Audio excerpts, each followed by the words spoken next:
He- Hello, The Voice fans. AI Champ 08 here to do the performances review of The Voice last night. We're gonna basically do the solo performances. Basically, just because that'll probably be the main determiner of who's sent home and who gets through. So let's start. Let's get right to it. Start the first artist to perform this round. Let's get what I'm saying here. The first artist to perform solo on this show was Garrett Gardner with John Lennon's Imagine. So basically,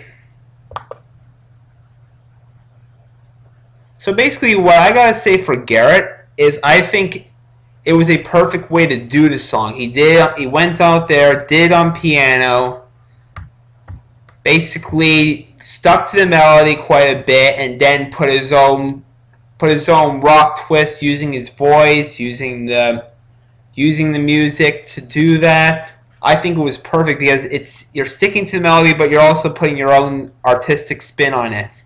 So I think it was a perfect way to do it. Next up was Holly Tucker with How Do I Live by LeAnn Rimes. I am surprised that Holly doesn't have that much confidence in her because she's a very good looking girl. Yeah. She's a very good looking girl. Yeah. And honestly, I'm very surprised that she's not confident in herself because I thought that was a superstar performance there. I thought some of those notes at the end were really spot on. It made the performance such an impacting performance. And you could feel the emotion from her voice, which was also awesome. Next up was Chris Thomas with When I Was Your Man by Bruno Mars. Now, I think this was a really good song considering it has a lot of moments where Chris could use his falsetto very well. But I feel like it was a little pitchy throughout the performance. And I think Adam's right. Probably the nervousness that he had going on kind of contributed to that. And I'm not sure how he's going to do based on that tonight. Next up was the Swan Brothers with Fishin' in the Dark by the Nitty Gritty Dirt Band. So I've never heard of this. I think I've heard of this song before, but I don't know if I ever heard the song actually done before. And you know what? The Swan Brothers got me to like it, I think. Yeah. Because I thought it was very well done. It felt like you were actually at the Swan Brothers concert. And that's exactly the feeling that you want to give off when you're in a competition like this. And I think that was a good vibe for the Swan Brothers to give off. Next up was Karina Iglesias with Let's Stay Together by Al Green. Now I think it's very obvious that Karina has a very powerful voice, and I think she really used that to her advantage in this performance. And I think that really made it very soulful, and maybe even adding a little bit of a rock edge in her voice, really. And I think that was a good mix with the song. Next up was Justin Rivers with Meet in the Middle by Diamond Rio. Now, I thought this was a very interesting song choice. I had never heard of this song before, nor have I heard it in general. But honestly, again, I really enjoyed it. Honestly, I think he did a very good job. I think when you're standing in the middle of one area of the audience, there sometimes it's hard to connect with the whole audience. But I think the fact that he was able to not just get that part of the audience standing, but he got everyone standing around the whole area, around the whole room. I think that was an amazing way to do it. So Hats off to him on that one. Brilliant.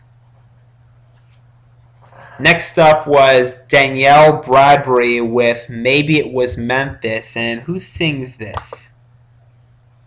Pam Tillis. Okay. Because I've never actually heard the actual song done, but this is actually the first time I've listened to a full version, a full rendition of it. And I gotta say, Danielle, I think, did a really good job of it. And for 16 years old, that it is amazing, the vocal talent that she has. And I think the judges are exactly right. This is the beginning of a long career for her. Hopefully she does well, and I feel like she'll be there next week. And last up was Sasha Allen with Oh Darling by the Beatles. I think she put a lot of emotion in there, and I think with the power in her voice, it added so well to that. And it made the performance so exciting to watch. And one thing I can definitely say for Adam, how did you eliminate this girl? How did you eliminate this girl originally? I don't know. God, man. Because this girl, I think, could win this thing, truly. Because she's got a great voice. Alright, so let's get down to who I think is going home. I think for Shakira's team, it's a little easier than it is for Blake's. Because I feel like it's probably going to be Chris going home. Just based on the overall 4 performances between Garrett, Chris, Karina, and Sasha. I feel like it would probably be Chris.